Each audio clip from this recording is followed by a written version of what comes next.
Pero yung ginagawa nila ng bitag, hindi pang hayop, Pang tao. pang tao. Kapag maapakan mo yun, Sobrang lakas ng hangin na. At may siling ano na, patak ng ulan. Parang uulan na talaga, Brad. Papunta na sila dito. Ayun, papunta na sila dito. Ingat din tayo, Brad. Ayun, papunta na dito ang ulan. Nangyog. May maraming pa, no? Tapos malakas yung hangin.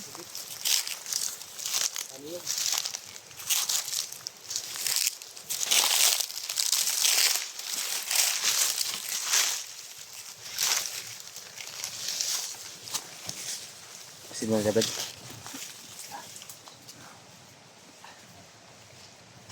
matihinto. Kasi muna tayo.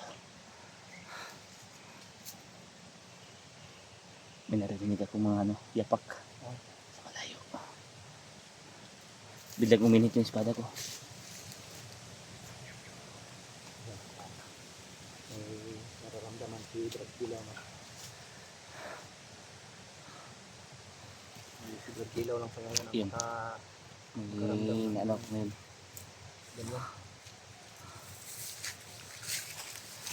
May mga yapak na naramdaman ko mga idol. Umiinit yung espada ko. Medyo makapi na yung ano ko, Brad. Suot Yung mo muna. hita ko. Suot mo muna ng ano. Mamaya siguro makaabutan tayo ng ulan. Yun ang isang. Tandaan natin, Brad. Ano, patuloy tayo o mamaya naman tayo. Tuloy tayo. Tuloy tayo, Brad. Tuloy tayo. Kailangan natin magpatuloy. Alerto lang talaga. Yun, pagkapan mo si Dragkilaw dito. Walang bahala.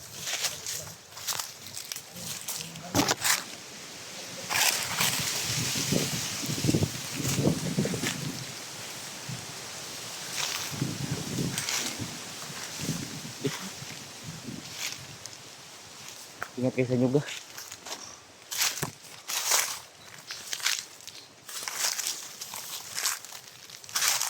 Piping niya dito, Brad.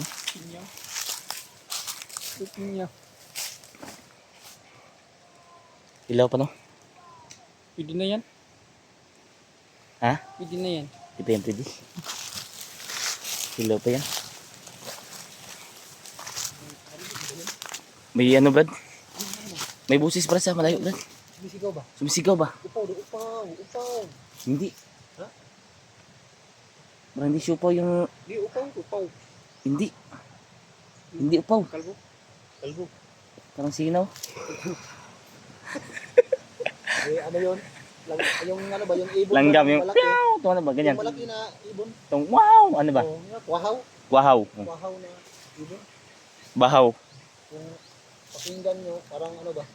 Upaw. Parang boses ng tao. Yung sabi niya, upaw. Yan, sa mga supporters natin dyan na... Sa Tagalog pa kalbo. Sa supporters natin dyan na ano... pasensya na kayo dahil yung ibon dito. Bastos. Bastos yung ibon dito. Upaw daw. Sabi niya upaw. Yung sa Tagalog daw, kalbo. Sabi niya upaw. Upaw. Kaya naghihingi kami ng ano, dispensya sa inyo. Yung lamok, Brad ba? Laging nakano sa tinga ko, Brad. Maghanap siguro tayo. Alam niyo, Brad, ano sinasabi ng lamok? Bisaya yung salita niya. Di, Brad, Bisaya yung sabi niya. Anong sabi ng lamok? Marunong na po magsalita yung... Sabi ng lamok sa tinga ko, ngayon ko dugo.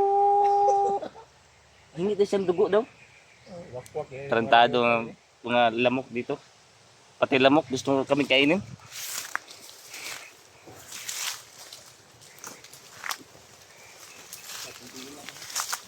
Maraming pinya dito.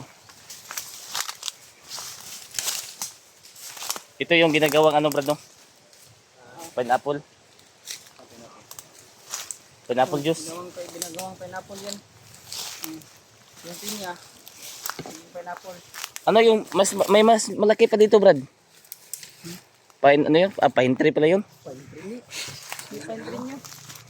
Yung pine tree yun. Ano yun? Panti? Ay, panti. Porcupine. Ha?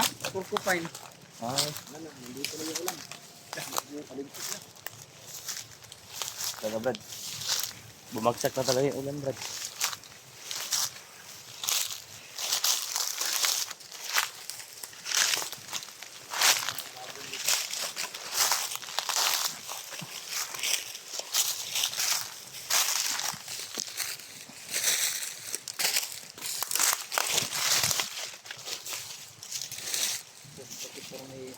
butas bro. Ha? May butas dito. Saan? Akala ko boots. Baka may ano dito. Malaking kwan dyan. Akala ko, May ahas dito. akala ko boots. Butas pala. Pero mag-ingat kayo sa ano ha, yung ahas na makamandag, yung king cobra. King. Yung hari ng kubra. Kapag nakakagat yun, sigurado hindi ka abutan ng isang oras nun. Iwan ko ba kung marami dito. Pero sa area na ito. May ibon, Brad. Ha? May ibon lumipad ng laki.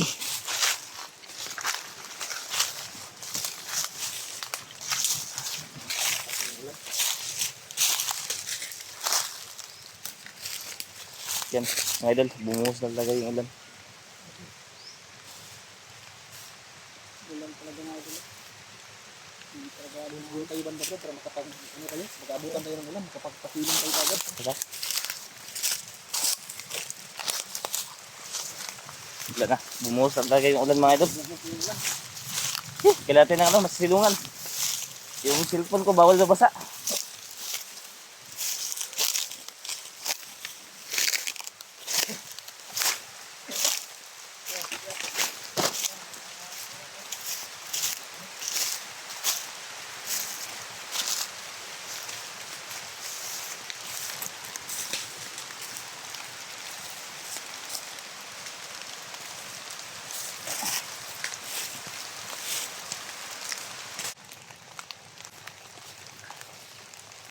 Silong sa kadri. Brad, wala na.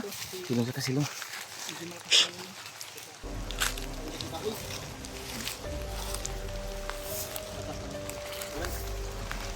Walang kwento agad no? Parang tulo na lang to. Ano? Tingnan din. Yung ano masugat mo.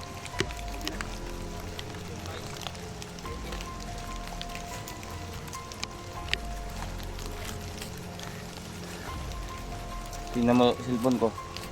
Branded yan. Lagyan ni Brad ng ano motor. Branded yan mga idol. Pangtakip para hindi mabasa. Pag nabasa to, wala. Goodbye ang lahat. Goodbye ang lahat.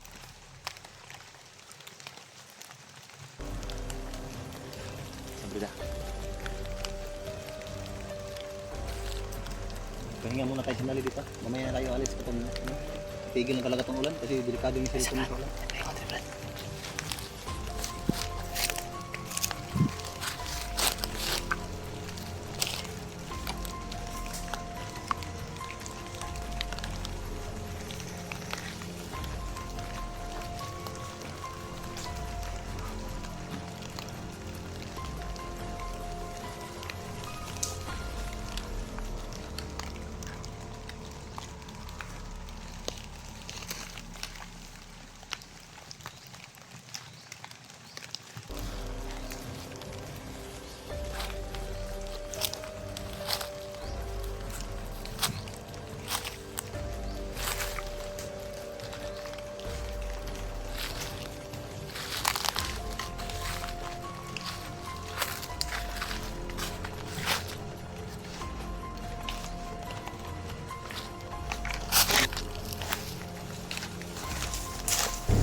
Sinira niya yan.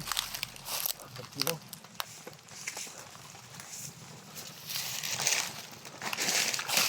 Dugo. Kapul. Dugo.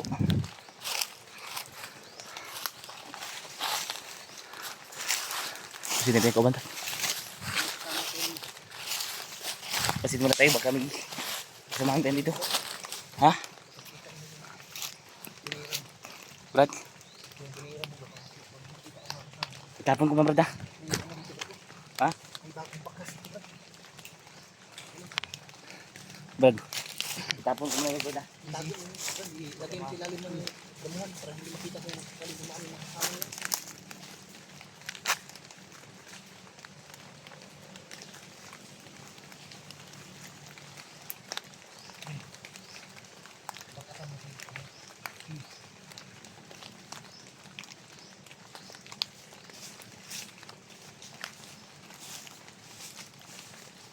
Ayos na.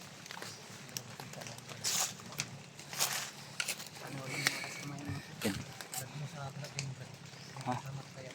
Pero may kasama Brad. Kasamahan lang yun dito ba?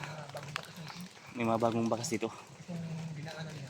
Yun, tinapon ko mga idol para hindi makita ng mga kasama niya.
Ano yung ginagawa ng madilim dito? Pero may nahanap siya. Kaya, tingin mo yan, ginagawa ng madilim. Parang may ano siya Brad. Nagsurvey sa area ba? Nakita ninyo na daanan natin kanina, yung malaking sanga. Oh, Parang naglagay siya ng ano ba? Naglagay siya ng bitag ba? bitag. Yung nakapulupot sa ano, bagon. Oh, Baka siya yung may kakagawa na. buti na lang na ano natin kagad. Hindi naman doon. Yung bandido na napastan ni Tarkila mo. Nakita namin na lumaan sa ano. Malapit na. Yung ginagawa dito ng ano. Mga pambitag. Buti na lang nakita namin dito. Hindi delikado talaga yung pagpasok dito. Lalo sa mga kasamahan namin na hindi nila alam yung area dito. Kasi Narinig niyo yan Brad?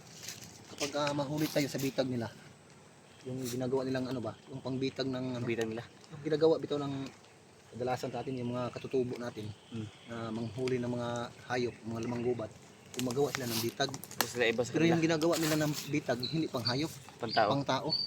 Kapag maapakan mo yun, tapos malaglag yung malaking sanga, Hmm. tapos yung bagon, makapulupot sa kita mo, Maano ka. dalhin ka sa itaas. Doon ka na lang mamamatay sa taas.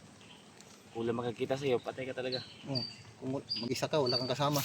Delikado. So buti na lang mga tol, no? Uulitin ko. Hindi pa talaga sana ako aakyat mga tol. Dahil may mga inaasikaso pa ako, no? Katulad ng nalalaman niyo sa mga previous ko na video. So kaninang umaga, nakatanggap ako kaagad ng mensahe dito kay Brad Kilaw na aakyat sila. Kaya pumunta naman ako kaagad mga tol. Natanggap ko yung mensahe ni Brad Kilaw mga alas 4:30 ng madaling araw. Tapos si Marvin nandun na pala kay Brad Kilaw, so ako na lang yung hinihintay nila. Kaya sinamahan ko na lang sila mga tol. Dahil hindi ko na rin yung matiis yung yung mga request sa akin sa mga kasama namin nga nabihag. Ingat, Julius ingat. Brad, nabihag Julius. Oo, may nag ano sa akin. Nabihag Julius. Sabi, kailangan na ng